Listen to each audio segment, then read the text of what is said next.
O presidente aqui do campo vai dar uma palavra, ele vai estar nos cultos de terça-feira, e aí depois nós seguimos a reunião. Quando eu fui dar uma palavra, 2 pastores e um evangelista falaram: pastor, antes que o senhor fale qualquer coisa, nós temos um problema aqui na igreja. Eu falei: qual é o problema, querido? Nós temos aqui um rapaz aqui que tudo que é culto perturba. No horário do culto fica correndo, virando banco, e ninguém adverte esse rapaz. Nós queremos que o senhor coloque ordem na casa, no culto de ensinamento na terça-feira. Falei: tá bom, queridos, e o que vocês querem que eu faça? E 3 obreiros disseram: nós queremos que o senhor mande esse rapaz ficar sentado para ouvir a palavra e chame a atenção dele em público. Eu falei: mas isso daí para mim é mole. Um rapaz está perturbando vocês, deixa para mim. Terminei de pregar na reunião de obreiro, fui para casa. Quando eu cheguei em casa, eu falei para minha esposa, eu falei: meu bem, tem um rapaz aqui que está perturbando os obreiros. E ela falou: o que tu vai fazer? Eu falei: vou advertir ele no culto de ensinamento, vou chamar a atenção dele. E a minha esposa, muito crente, falou: não faça isso não. Uma alma vale mais do que o mundo todo. Em vez de tu advertir em público, procura visitar ele. E tem mais uma coisa, viu? Quem sabe esse rapaz seja mais crente que eles tudo junto. Porque pelo que eu vejo dos cultos aqui, a igreja tudo dá glória a Deus, só os obreiros não abrem a boca. Então quem sabe esse rapaz está fazendo barulho demais, está incomodando a turma. Não advirta ele, vai até onde ele mora. Eu falei: boa ideia. Fui pregar final de semana, segunda-feira, fui na loja de um empresário e falei: onde é que mora o fulano de tal? O empresário falou: pastor, mora na pior favela da cidade. Mora lá na favela da Vila do Cemitério. Nem a polícia entra lá. E se eu fosse o senhor, eu não iria, porque é muito perigoso. Falei: meu amigo, eu fui criado em favela. Eu sou ex-traficante, ex-assaltante. Eu aceitei Jesus dentro de um hospício, depois que tomei uma overdose de droga e fui condenado pela medicina. Quando eu estava com 38 quilos dentro de uma UTI, uma crente do lado de fora do hospício dobrou o joelho e orou a Deus pela minha vida. Deus usou um louco para falar comigo, e a palavra do louco teve poder, e eu saí de dentro do hospício e virei pregador do evangelho. Não tenho medo de favela, de traficante e nem de favelado. Eu peguei meu carro e fui lá. Até onde o carro foi, eu fui. Até onde o carro não deu conta de ir, fechei o carro e entrei na favela. Pulei algumas valas e eu perguntei para um oleiro da Boca de Fumo: onde é que mora o tal do hermano? E o oleiro disse: não é o Repolho? Falei: não sei se é Repolho ou hermano. Me disseram que é o hermano. Falou: não, quando ele era traficante, ele era o Repolho. Depois que se converteu, virou o hermano. Falei: tá bom. Onde é que ele mora? Último barraco do morro. Lá embaixo, bem na costa do morro. Falei: vou lá ver esse doido. Quando eu cheguei lá, tentei abrir a porteira com arame e machuquei os meus dedos. Não consegui abrir a porteira, que era atada com arame, uma porteira de tela. Barraquinho de madeira, querendo cair. E eu peguei e sacudi aquela porteirinha e falei: tem gente em casa? E de dentro do barraco gritaram: quem é? Falei: pastor Sandro Fontoura. E aí gritou lá de dentro: ô maravilha de Deus! Falei: esse cara não é certo não. Quando ele veio e abriu a porta do barraco, ele olhou para mim, levantou as 2 mãos para o céu e começou a glorificar a Deus. Falei: rapaz, não é hora de tu glorificar a Deus, rapaz. É hora de tu abrir esse negócio que eu vim aqui conversar contigo. Ele falou: pastor, eu estou glorificando a Deus, sabe por quê? Eu tenho 3 anos de crente e nunca ninguém veio me visitar aqui na favela. Nem um crente, nem um irmão. E o senhor chegou na cidade há poucos dias. Eu dobrei meu joelho dentro desse barraco. Eu falei: Deus, se esse homem foi tu que enviou para esta cidade e tu é na vida dele, tu vai trazer ele na porta do meu barraco para orar comigo. E agora o senhor está aqui na frente do meu barraco, é porque Deus me ama e Ele é maravilhoso. É só Deus para fazer uma coisa como essa. Eu falei: abre aí então. Ele veio e abriu. A hora que ele abriu, eu me abaixei e entrei no barraquinho dele. Quando eu entrei no barraquinho dele, eu falei: irmão, é muito rápido que eu tenho que conversar contigo. É bem rápido, tá bom? Ele falou: pastor, só que antes do senhor conversar, eu quero lhe dizer que no meu barraco tem doutrina. Falei: doutrina? Ele disse: é doutrina. Qual é a doutrina do teu barraco? Qualquer pessoa que entra aqui dentro, antes de conversar, tem que orar. Essa é a doutrina. Tá bom? Falei: tá bom. Vamos orar? Eu falei: vamos. Quem que ora? Ele disse: pode ser eu, pastor. Disse: pode, ora então. Ele levantou as duas mãos para o céu e falou: papai. Quando ele falou papai, eu vi que ele tinha intimidade. E quando ele começou a orar, eu arrepiei. Do pé até o caco da cabeça.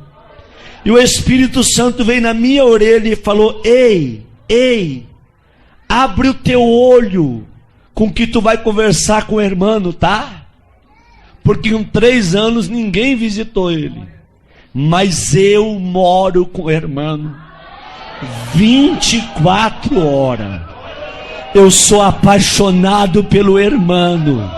E o irmão é apaixonado por mim.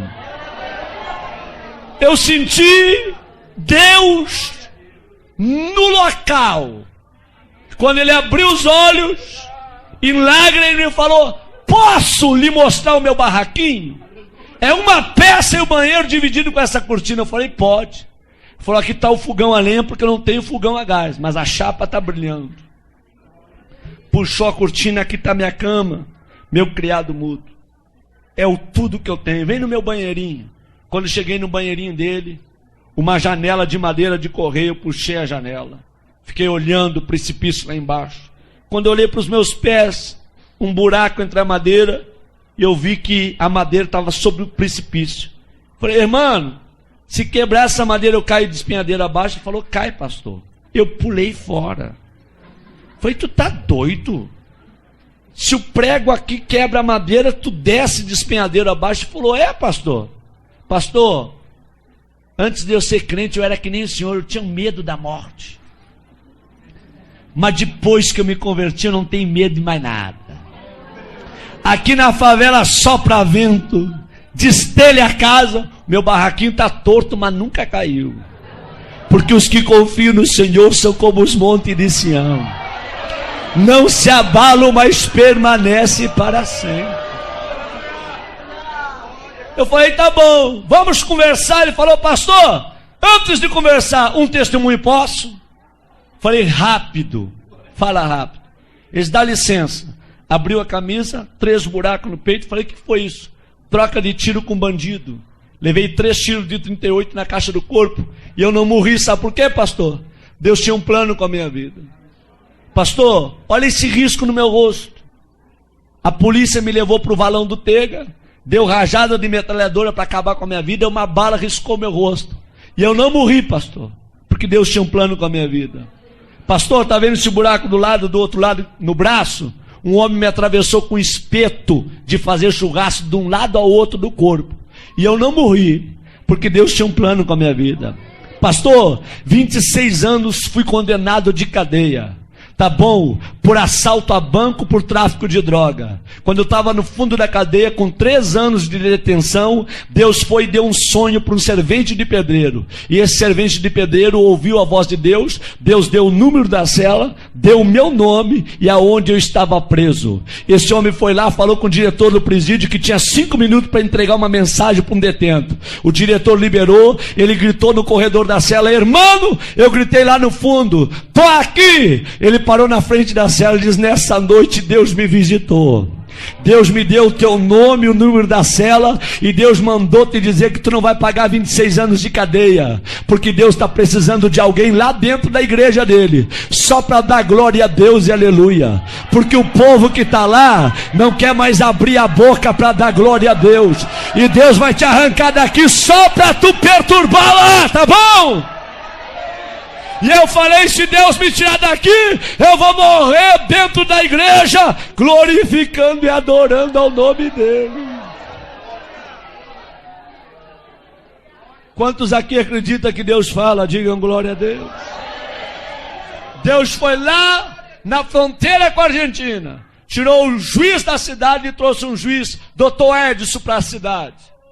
E o Dr. Edson, crente, quando ele vai revisar o processo daqueles que estão presos, ele vê o nome do irmão. E o Espírito Santo vem na orelha do Dr. Edson e manda soltar o irmão. E ele chama o irmão e diz: ei, amigo, Deus mandou te tirar do presídio, só com uma condição, para tu morrer dentro da igreja glorificando a Deus. O dia que tu desviar, eu mando te prender. E o irmão falou: pastor, o senhor acha que eu vou desviar? Eu não sou doido, eu vou morrer no meio dos crentes, adorando e glorificando ao Senhor meu Deus. Quando ele falou isso, ele começou a chorar, e ele falou: me perdoa, pastor, eu estou tão feliz com a sua presença aqui, que eu não sei expressar com as minhas palavras. Eu falei: tá bom, meu filho, fica tranquilo. Ele disse: pastor, pode falar o que o senhor ia falar. Eu falei: não vou falar mais nada. Eu vim para falar, mas não vou falar mais nada não. Eles: fala, pastor. Eu falei: não vou falar não, eu quero ir embora daqui. Quando eu fui sair na porta, ele me pegou pelo braço e falou: pastor, volta aqui. Eu falei: o que tu quer, rapaz? Na minha casa tem doutrina, ora quando entra, e antes de sair também tem que orar. Vamos orar? Eu falei: vamos. Eles: posso orar abraçado com o Senhor? Eu falei: pode, abraça em mim. E ele abraçou comigo e começou a orar. Ele falou: Deus, eu não tenho nada, mas o que eu tenho eu reparto com esse homem. A unção que tu me deste, enche ele com a tua glória e faça desse homem um profeta para esta região. Enquanto ele orava, eu tremia e chorava. Nós não oramos menos de uma hora abraçado. O suor corria na minha perna e a roupa colada no meu corpo. Quando eu saí do barraquinho do irmão, eu fui até o meu carro falando em línguas estranhas. Quando eu entrei dentro do meu carro, eu fui até a minha casa falando línguas estranhas. Quando eu cheguei na minha casa, minha esposa falou: o que aconteceu contigo? O teu rosto está brilhando. Eu disse: aperta a minha mão e me dá a paz do Senhor, porque hoje eu me converti. Hoje eu virei crente de verdade num barraco de um favelado. Deus gosta de usar gente pequena para confundir quem pensa que é grande. Abre a tua boca nesta noite e manda a glória para cima. Quantos aqui vieram receber poder e unção do Espírito Santo nesta noite aqui, hein?